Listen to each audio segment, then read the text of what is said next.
Hey everyone, welcome to the HeyHannah Podcast. I'm your host, Dr. Mya Fields, but to my friends and those who know me well, I'm just Mya. I'm a higher education administrator, a mother, and a wife of 14 amazing years. But above all, I'm a Christ follower. This podcast is a special platform created to honor the memory of my beloved daughter, Hannah. It's here that I have the chance to have the conversations that I never got to have with her, to share the wisdom and love I wish I could have passed on. It's a reminder to cherish the precious moments we're given and a testament to the power of healing, hope, and personal growth. If you're someone who's seeking personal growth, inspiration, and practical advice to build a solid foundation for a successful and fulfilling life, this is a place for you. Join me as we honor Hannah's memory together. Laugh, cry, and learn.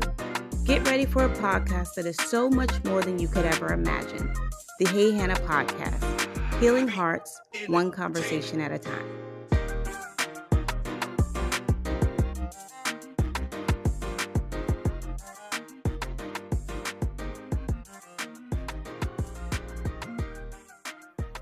Hey everybody, welcome back to another episode of the HeyHannah Podcast. This is going to be a good one. We are getting into a topic that I'm sure we are all trying to learn more about. But the cool thing is I have the other half of HeyHannah here. My husband, Haven, is joining me tonight. Thank you, Haven, for coming on. I appreciate you having me, sweetheart. Absolutely. So, as I said, we are chatting tonight about parenting. And if you are like us, we are always just trying to find the best way to do this thing. You know, we have the two boys, as I talk about a lot. Our youngest is 4, and our oldest is 6. And they keep us on our toes, to say the least. But it's been good. They keep you young, as they say, and we waited a little bit longer to have children. Was about 6 or 7 years into our marriage before we had the boys. Yeah, it's been about that, given the fact that they're both at 6 and 4. So yeah, maybe a little longer, but what a joy it's been and a blessing it's been just to have our two boys who are just the light of our life. I feel like we have control of our schedule, very little, or not much of our That's true. day anyway. So I joke all the time with people that I think between 5 a.m. and 6:30 p.m. is the only time I control my own schedule. Outside of that, I think it's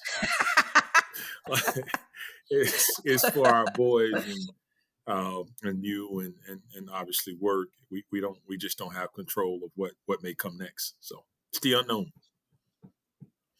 That is true. The unknown. I feel like I'm their chauffeur, but hey, Yeah, that's another episode. yeah. We'll have to think about what we could talk about as far as mom versus dad when it comes to carpooling and chauffeuring our boys to all the activities. So that'll be another episode. Another episode.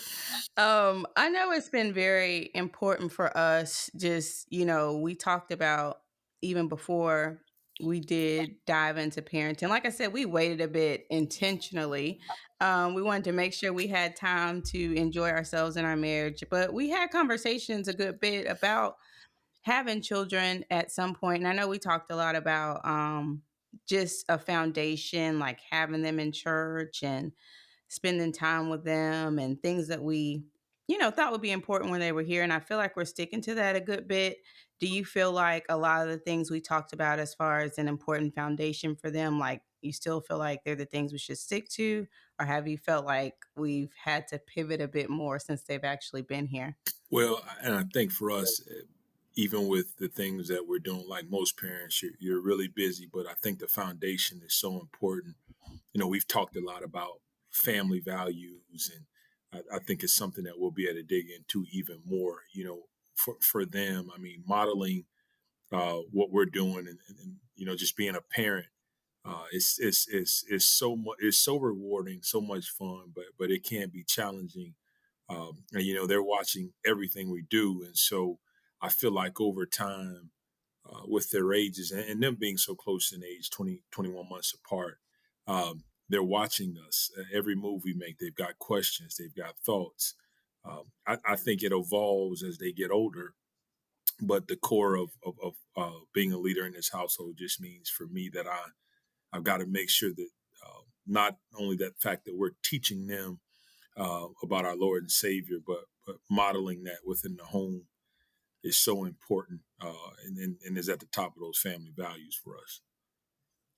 Yeah, for sure. It made me think about when you said they're watching us. So, um, our oldest, he talks a good bit. Like he just talks a lot. And so he was around the house and he kept saying, "That's why people can't get through." And we were like, "What is he talking about?" Like he would just, it was like a week, maybe 2 weeks, and he would just randomly say that. That's why people can't get through. And so finally, it was one morning. Haven typically does drop off, and I do pick up. So I was doing drop off this particular day, and where they were going to school at the time, which is true, parents would just pull up in front of the school, just like in the middle of the lane. They wouldn't scoot all the way over. They just block the lane, get their kids out, do their thing, and everybody else had to wait. And so I pulled up, and this was happening. Somebody pulled up in the middle of the lane, so we couldn't pull up anymore. And our son says in the background, "That's why people can't get through." And I just started cracking up because I finally figured out what he was talking about. Haven Sr. has said that as he was dropping them one morning to school, like the lane was blocked, and he said that's why people can't get through. And it's like the weirdest things that kids hold on to, and it was like, you don't think they're paying attention. And of course, he wasn't saying it to him. He was just making a statement to himself. But it's just a funny example of how they just pick up everything and they're always watching, Yeah, even when you don't think they are. yeah, and it's a reminder for all parents, and I think we've all had those moments where we probably said something that we shouldn't have, and it's just a reminder that they are listening to everything you say. They're mimicking things that you do. I found my oldest over the years. He whatever I'm doing, he wants to do, and I think the youngest is starting to pick up some of those as well. So it's just a reminder that as parents, it's 24/7, 365, as we all know, no days off, and that means even what we're saying. Absolutely. I will say that just to kind of bring it back to a serious note, I know we mentioned like how they are always soaking up everything we're saying. They're like sponges, but um parents on the other end of that, we have a very serious responsibility and we are charged with the internal dialogue that we're speaking over our children. So while they do listen to everything that we say, it's also important to make sure that we are speaking life into them. We are affirming them. I know sometimes with the little ones, they can run you ragged, but remember, you want to still be affirming and speaking with patience and speaking with love to them. Think about, when you're saying some things to them, would I say this to a coworker? If you probably wouldn't, because at your job you'd have some restraint, then obviously you want to do the same thing for your children. Because a lot of that's what they remember. Like they're building their identity and their parents' voice plays a big part in that. And I think that's so important too, um, for fathers as the leaders of the home, like they are holding on to your every word, just affirming who they are. So I think that's extremely important to make sure, do whatever you can. If you feel like you don't have the tools now, like I don't know how to speak life into my kids, get a book, listen to podcasts like you're doing now. But I feel like that's one of the things that we really just can't afford to drop the ball on. I don't know your thoughts about that, Haven, but that's just kind of a big one, I think, for me. Yeah, it certainly is, Maya. We'll probably get more into this. We were raised differently, or you had your mom and dad, and I only had my mom that raised me, and I think there's so many unique data points around being raised in a single parent home versus both parents being in the home. And, I was looking at some stats between 1980 and I think 2002. We have some staggering numbers as African Americans in comparison to even whites or Hispanics.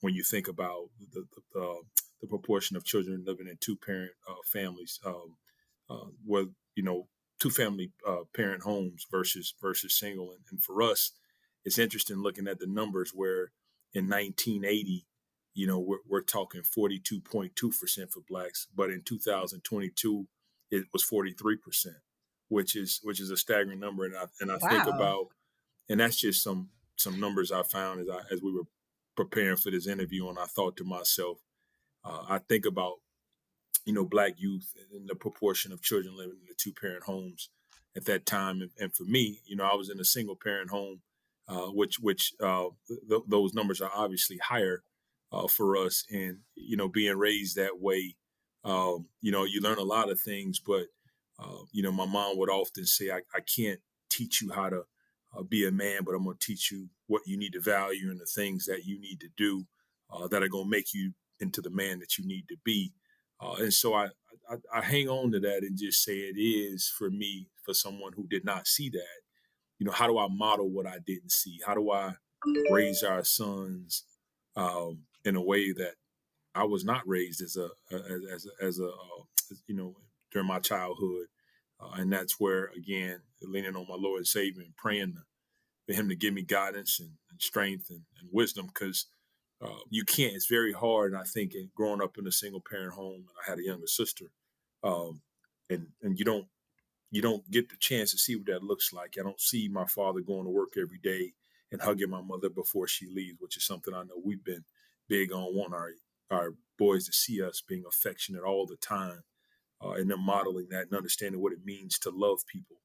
Um, and Yeah. so that's really important for me, aside from the things you mentioned, that I am modeling in a way for them to understand what it means to love people, what it means to love you as their mother. So, that's big for me. But again, those numbers are staggering, but it just shows you, how much work we have to do. And again, as a couple that's been married now for going on 15 years here soon, I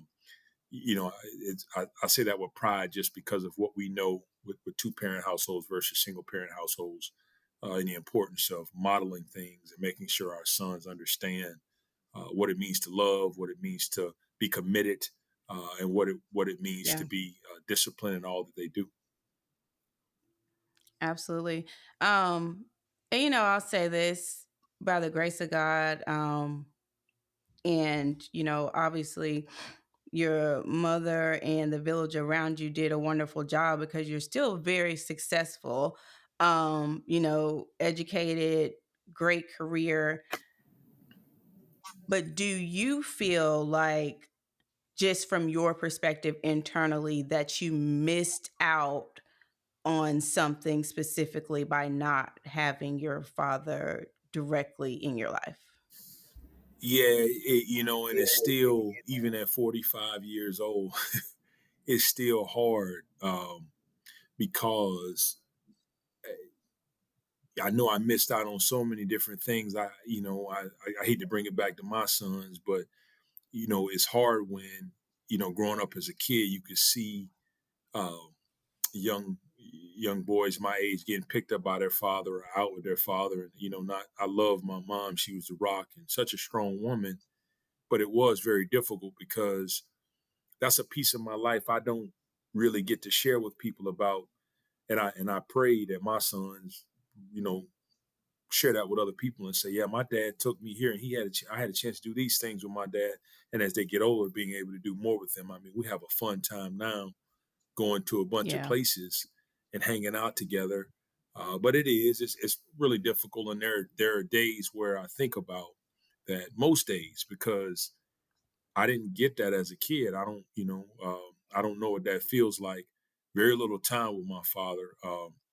And it's a stain. I think it's a stain for any young man. I've got to forgive, but hard to forget those things that you didn't have the chance to experience as a kid. And it hurts. But the days where I don't feel like doing things, our boys are just running us ragged. I mean, that's the reminder. You didn't get this, so don't put them in a situation where they can't have or they can't spend the time with you that you didn't get. And I say this all the time. Why would God bless us with two sons? Bless me with two sons as a father when I did not have that in my life. There's purpose and there's meaning for that. As hard as it is to think about my own childhood, uh, God would not bless me with two sons if there was not something that He was expecting of me to be doing in this moment. I think that just speaks to the importance of parenting. And like you said, so much. And just to think like at your age, you're still feeling like there's a wound to an extent for, experiences from your childhood, even now, like even amongst the success, your own children, your own family, like still feeling like there are implications from that on your life as an adult. Um, that's hard, you It, know? it really is. And I think about all the young men who were raised like I was, and I'm so thankful that my mom. I don't know that I think most kids they don't understand when you tell them no. It took me forever to figure that out, but as a parent, I think we both understand now. When we have to tell our kids no, they obviously don't understand at this age at all. As we see them moping and giving us the big eyes or the baby face to be able to try to convince us as to the why they should be able to. But I often wonder, and I ask myself why there were places I couldn't be. I played. I started playing football at a young age at 6.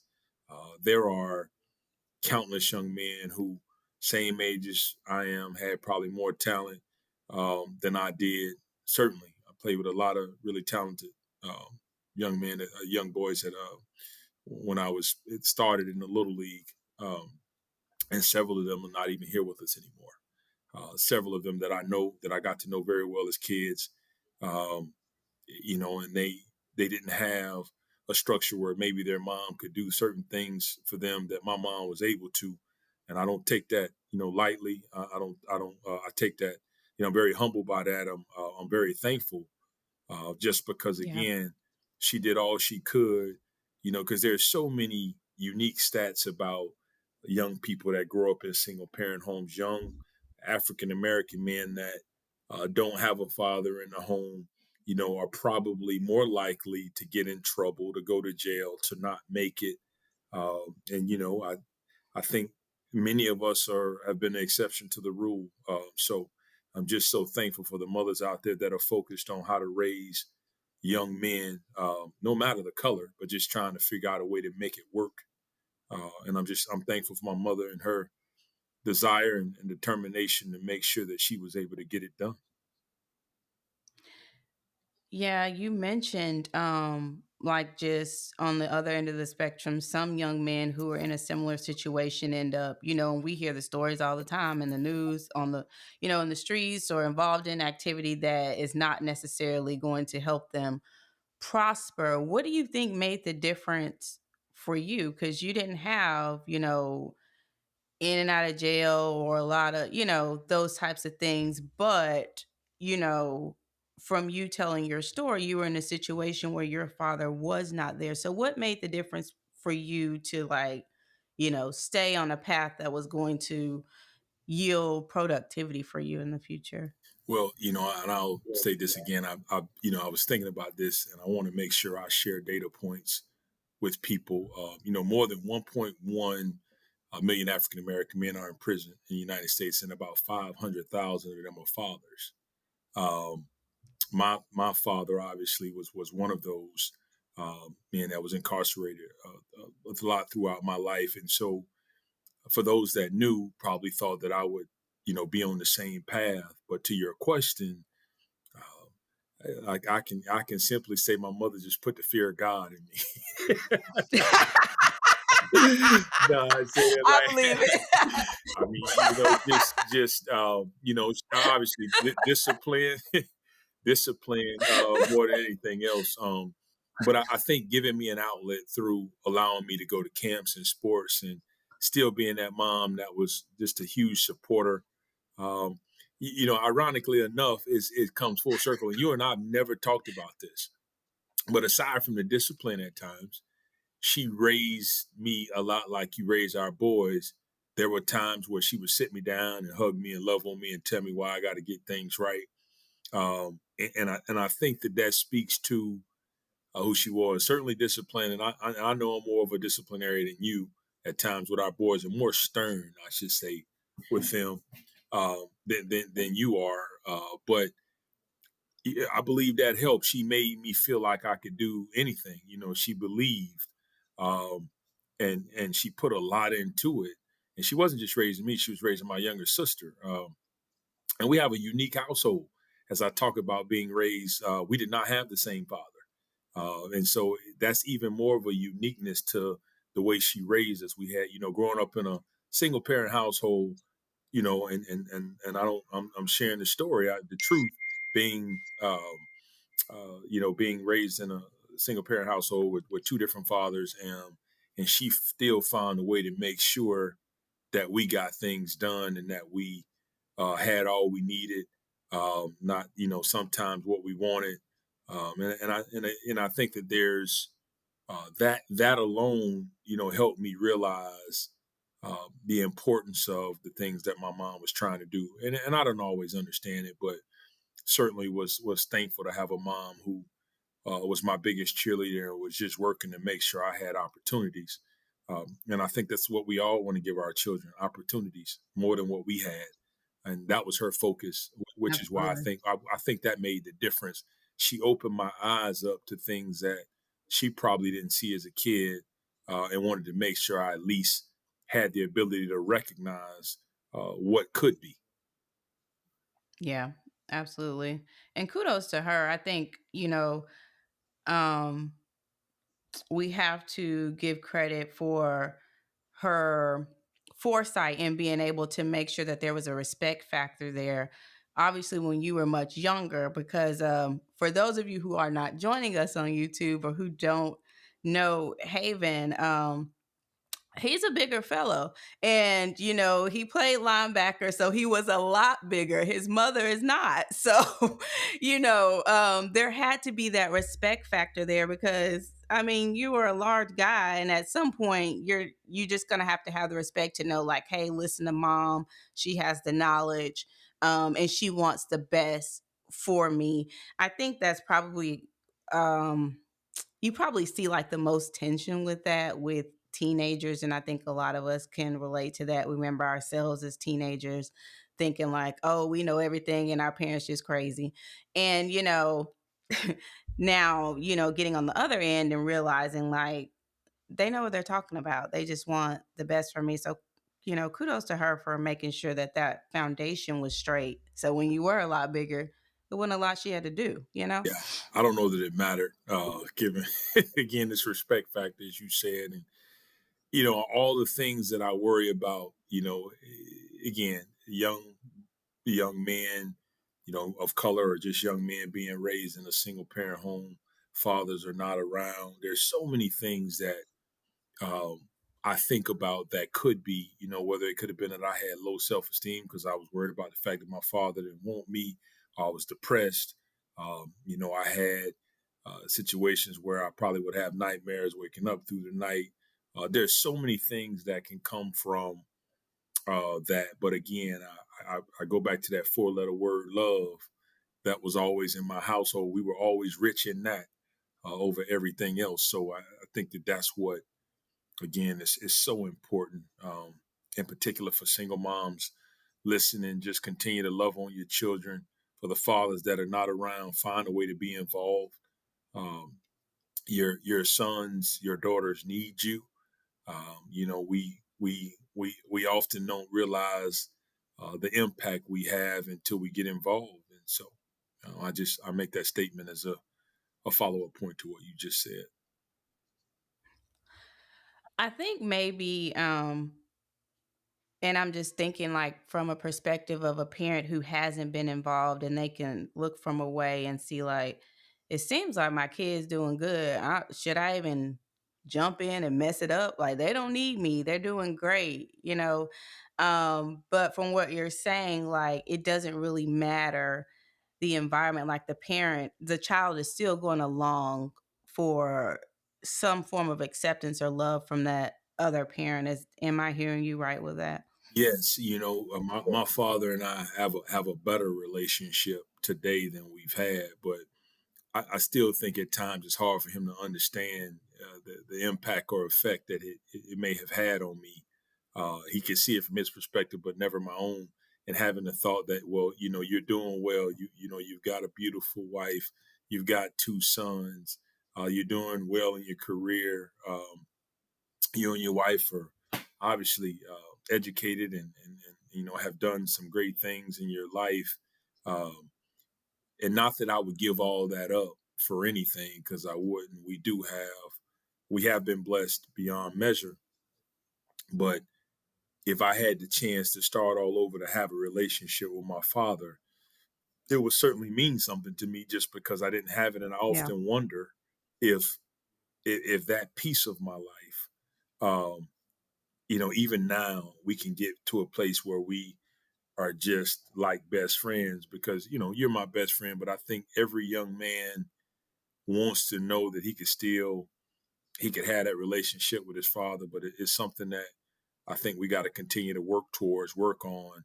But I don't think it's ever too late to develop those relationships. The parent may feel uh, a sense of the fact that they weren't there, and and they're dealing with all Yeah. those emotions, and they're feeling guilty.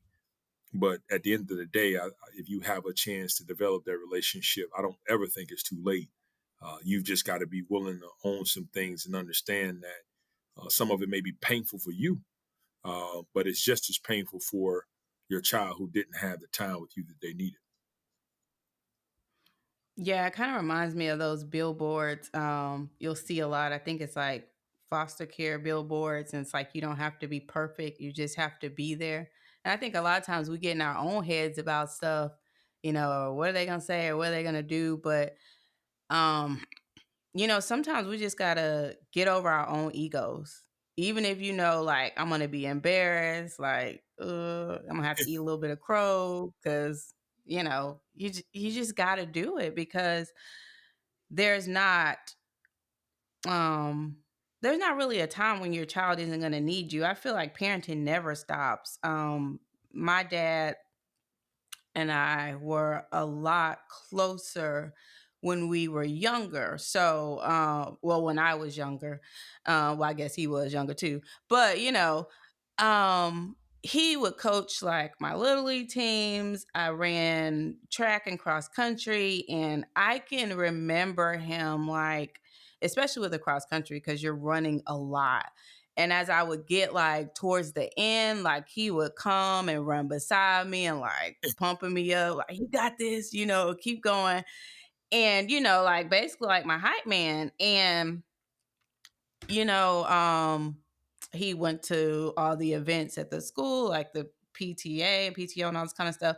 And we just did a lot of things together. We went fishing. I was a real, like, real tomboy. So I would hang with my dad a lot. And so there was a large, a really good connection there when I was younger. But today I can say we're not as close as I would hope that we would be. And even though, I still have great memories of a strong foundation there, I do still honestly feel like as an adult, I need my parents just as much, but in a different way. Like, I don't necessarily need anything, financially or, that type of thing from a parent, but there's never not a time that you don't need your parent. Like, the relationship grows and it continues to have a different angle. Like my mom, I talk to her every day, several times a day. Um and I can still think now about stuff I ask her as my mom, as like my, just go to about stuff, because you still need that parent, like, no matter how old you get. I feel like that relationship just doesn't run out. There's always a need there. Yeah, I agree. Again, to the point of conversations with my mom, and we just talk about all kinds of stuff. From just what's happened in my career to what's happened in her life, and I think it's so important. But again, I'm just blessed that we get to raise our sons in what you would call a nuclear family. Which is obviously having two parents in the home versus a single parent. So we get there's so many things that we get to um, we get to do as both parents with our sons versus if it was a single parent or parents that are not together anymore. And it's just such a blessing. You mentioned about your dad. um, do you think even needing him in a different way, is there sometimes you wish um, you guys were, I don't know, communicating or talking more? Because again, you mentioned all the things that happened when you were younger and all of his involvement. You need him in a different way. Not that he's not there, but he's there in a different way. But do you wonder sometimes, wish that he was there even more, given again, you're a mom, you've had several accomplishments yourself. Um, you had all that great relationship with him. May not be great, but do you wish sometimes you still had more of that with him? Oh yeah, for sure. I think probably for his perspective, and I can't speak for him, but I think kind of like I mentioned before, sometimes parents think like, "Oh, well, they're doing great. They don't need me." Right, I right, think that's more of his, that's right. more of his line of thinking. But of course, in an ideal world, I wish the relationship was more involved and just stronger. And then too, like not only for me, but it's also a representation and a connection for our children. That's their grandfather. So, they as they grow up, they see how that dynamic works. But yeah, absolutely. I would love for that to be the case. But sometimes life is just funny. Yeah, I mean, and it's amazing. You growing up in a two parent household, me growing up the way I did, but not our fathers are not similar, but in that thought process, I think they are about just thinking, well, we're doing well, so they can they feel like we're okay, so that may diminish the relationship to a degree from where it could be because of the fact that they just feel Yeah, like we're doing fine, we're okay, and I don't, and that's where I believe we as parents, I know we'll continue to be involved even when our boys are adults, because that's just a pattern of being a parent and being involved and doing all the things I'm doing now. I look forward to the day where we could just go sit and watch. And right now we're involved. I know I get involved in the coaching and helping out, and that's fun. But I look forward to the day we could just sit there together and watch and cheer. Um, just because it's so fun, it's so exciting, and such a blessing for them to just see us there supporting, if nothing else, just supporting. And I don't think that that's any different to your comments earlier about your dad or my own father. So absolutely. Um, I'm just curious, is there like at this point, just circling back around to the relationship with your dad, what is there anything that he could do or say today that would just make everything all better for you? Like, what could he give you? I don't know if there's one thing he could do or say, Maya, but I do think at this point in my life, I'm 45 years old, as I mentioned earlier. I think being intentional about the relationship on a daily basis, um, it would probably be the thing that would be most beneficial, and not just with me. You mentioned something earlier. Um, yeah, I can count on one hand the number of times he's seen our boys. What I will not do, and I have shared this with him, is I will never share with our boys while he's not around. That's his job. That's not my job to do Yeah. that. Not no, I don't believe in one thing that he always taught me is never make excuses. I can appreciate my dad sharing that with me, and I would expect the same for him when it comes to them. So if they ask, where's grandpa? Why is he not around as they get older? That's not a question that I should have to answer. He has to answer that.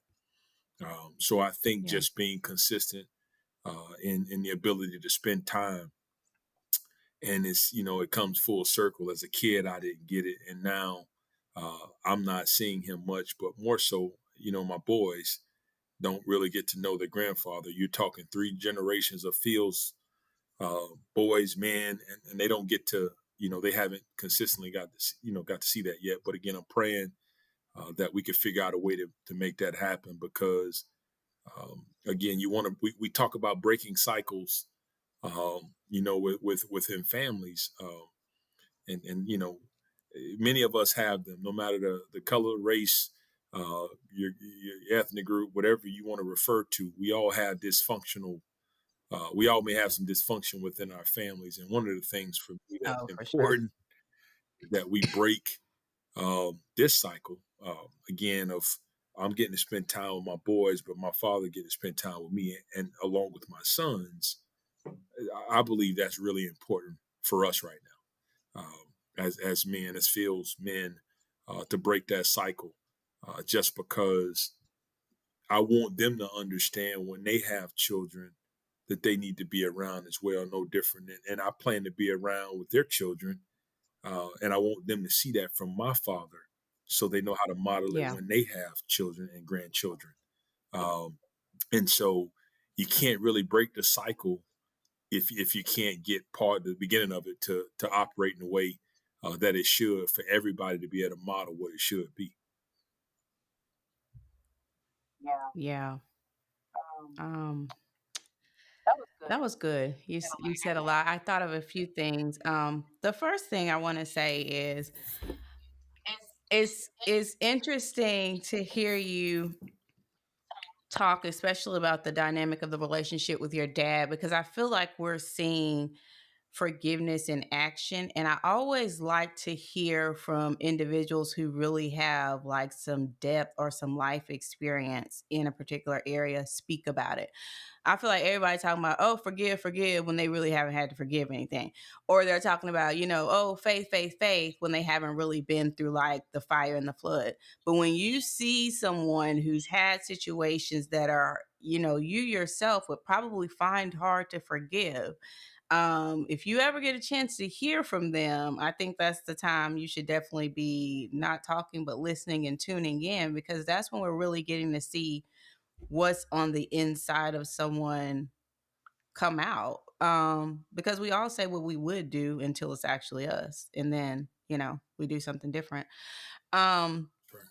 I also think too, like you said about the generations, um, the Bible speaks about a wise man leaving an inheritance to his children's children. And I know a lot of times we think inheritance, you initially go to monetary, but there's also an inheritance of how to love, an inheritance of how to be good to people, an inheritance of good character.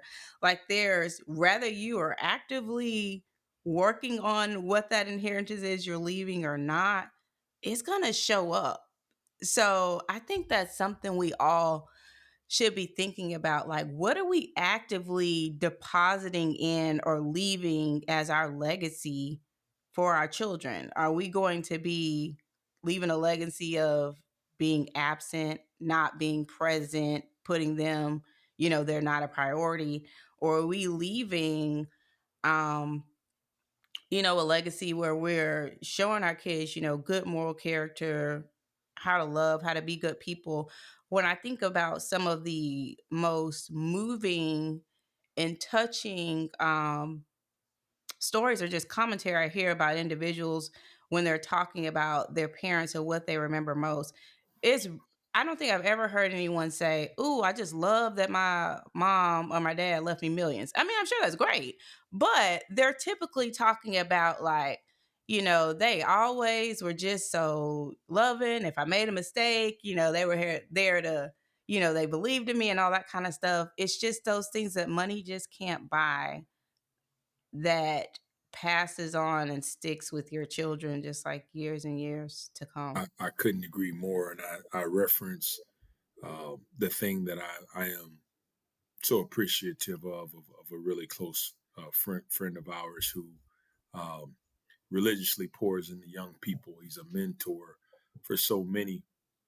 He came to me and said, I don't know that you really want to do this. And I said, well, and I'm not a writer, but he said, I think you should consider journaling to your sons. And he wrote a book about fatherhood. Um, and and I thought, well, I don't know I don't know that I've thought about it, but Darnell Weathersby, he wrote a book called Journey to Fatherhood, a really good friend of ours. Um, and I didn't know, as I read the book and I see him just journaling to his, at that time, his firstborn, his daughter. And I decided I'm going to try this. And it became fulfilling. There were a lot of emotional days because you're sharing things with your children that you probably never thought you would write about. And I was writing religiously, sometimes a whole page or two, sometimes 3 or 4 sentences on a train going to work. But it was just really more of a way for me to share about me, things that they need to be thinking about, things they need to make sure they're not doing. Um, and before you know it, here I am with 9 months of just stuff that I'm writing. And I did it with my son, my second son. And so it's interesting that those are things that I'll be able to hand to them as men. And I don't know that I'm done with that. There's probably going to be more to write over the years to share with them. Yeah. And I don't think you have to stop now that they're here. But I do think um, it is certainly a plethora of thoughts for all of us on a daily basis for things we go through that we probably can share with them. And I'm thankful to him um, for giving me the thought of doing it. And it was certainly something that I was committed to just because it made me feel good to do it. And so, as you Yeah. mentioned, those things and generationally, and not always being about wealth and money, I think those things are good. But to be able to hand those books off to my sons, when they turn 18, it's going to mean a whole lot more to me, Lord willing, that I see both of them at that age. I'm going to be in a place where when I give those things to them, it will certainly, uh, hopefully, put them in a place where they realize how much I was investing in the sharing as much as I could, not only in the time we spent together, but in my own time, and how much I was thinking about them and they meant to me.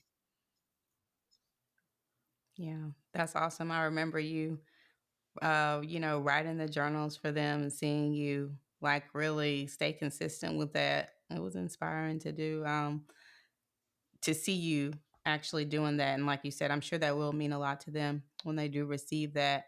I'll ask you, I'll wrap up with this kind of a two-parter because I'm interested to hear this. What advice would you give to a single mother now who's raising a son? Um, I'll say that. And then what advice would you give to a new father who didn't have his father around and now he's going into parenting? What would you say to those two And groups now? What advice would you give them that you feel would make a difference in their trajectory? um, for a mother, um, the first thing I would say is to know that from my perspective as a kid, that's all I saw is that you are enough. You are enough. You can do it. Be confident because I've seen it done. For those that say it can't be done, well, you're looking at a product of it. There was a village, but it all came back to my mom. So you are enough. You have the ability. God has blessed you. He wouldn't have put you in the situation if he did not think you could. So you are enough.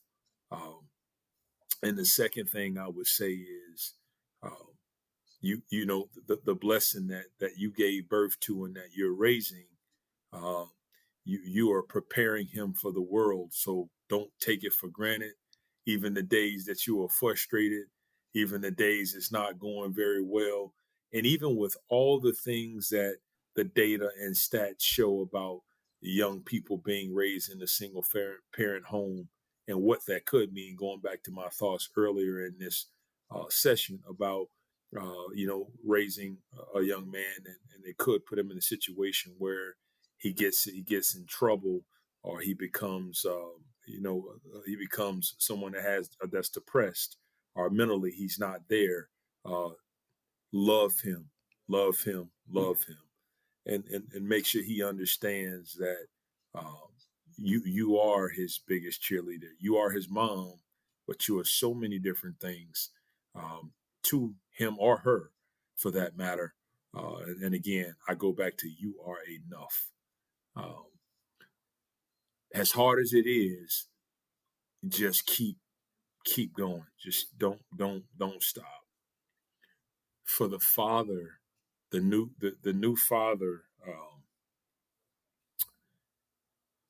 and this one is delicate for me because I remember becoming a father, and there's nothing like that. That changes your life altogether. You only the two things we know about time. We don't know how much we have, and we can't get it back. Um, and I'm guilty of this, and so I'm hoping fathers that hear this and listen to me is just understand that, again, you don't know how much time you have. So when your son is asking you to sit there and watch him play his game, or he's asking you to go out and kick a ball with him, or he's asking you just to be able to go to the store, let him do it. The one thing that I am trying to become more mindful of is that when my sons want me to do certain things, it's not about what I want to do. It's about the blessing that God gave me to be able to do it. So do it with them, no matter what it is. That is their connection point to you. Spending time with things they want to do when they want to do it. That is the connection point. That is how you grow your relationship. It's not always about them asking you questions. It is certainly about you just spending time with them, and Yeah. doing whatever it is they choose to do. And the other thing I would say is, and I think this naturally happens for newborn fathers, and also your better half, your wife, is when children are inserted into a marriage. Sometimes the marriage wavers a little because of the child. Uh, and biblically, your wife will always come first, and then your children. I think it's hard to see it that way when everybody's got a cute little newborn baby, and I think that's hard for everybody. Well, that's the other thing I would say is, don't lose sight of what the blessing that God has given you, and biblically, again, understanding that your wife comes first and then your children, in that order, and you must continue to operate that way, because that's what God has Yeah. asked us to do, and Him before all, but certainly your wife and then your children, and trying to find that balance and what that looks like is always difficult because children require so much. Um, but that's the other thing I would say for a new father. Good advice. Good advice. You touched on the time aspect of it, and it made me think about um, this quote I read, and it said, "We all make the mistake of thinking that we have more time." And we don't talk about this a lot, but that's probably one of the strongest or the more pertinent viewpoints or things that came from the loss of Hannah. Is like nothing is guaranteed. You think because you young, you gonna be around, like nothing gonna happen to me. That's probably one of the top things is like you never know how much time you have. You really don't. Don't take that for granted. Um, I hope you all leave here encouraged today. Hey, you gotta come back on. That's a lot of stuff I didn't get to ask you. We'll We do a didn't even get to talk about yeah, parenting. we got so deep into our situations, but I certainly think if Yeah, you're willing to have me on for a part 2 or 3, let's plan it and we'll get it done. absolutely. Well, I'll end with this. This is a quote I heard a while back, and I think it's so fitting for now. And I just hope you use it to encourage you and motivate you on how you're going to divvy up your time going forward. Give your best to the ones who will cry the deepest at your funeral. So I hope that rings to your mind as you're thinking about your schedule and everything you have to do. Make sure those important ones are right at the top. All right. I appreciate y'all tuning in. I hope you learned a ton. I did. It was a good conversation. And until next time, everybody, take care. And that's it. I'm out of here. Thank you so much for joining us on this episode of the Hey Hannah podcast. We hope that you found inspiration, insight, and encouragement in our conversation today. If you enjoyed this episode and want to stay connected with us, be sure to like, subscribe, and review the Hey Hannah podcast. Your feedback helps us reach more people and spread our message of love and wisdom. You can also follow us on social media at Hey Hannah Podcast. Find us on Facebook, Instagram, and TikTok to stay updated on all the latest episodes, behind the scenes exclusives, and engaging content. And for those of you who prefer the visual experience, catch the video versions of our podcast on our YouTube channel. Just search Hey Hannah Podcast and hit that subscribe button to never miss an episode. For even more Hey Hannah goodness, visit our website at www.heyhannahpodcast.com. There you'll find updates, bonus content, and join a community that embraces you with open arms. Your continued support truly means the world to us. Together, let's spread love, share wisdom, and honor every precious moment. Because here at Hey Hannah, we believe that life is meant to be lived well. Remember, a new episode of the Hey Hannah podcast is released every Wednesday, so mark your calendars and be sure to tune in. Thank you again for being a part of Hannah's Hive. Until next time, take care.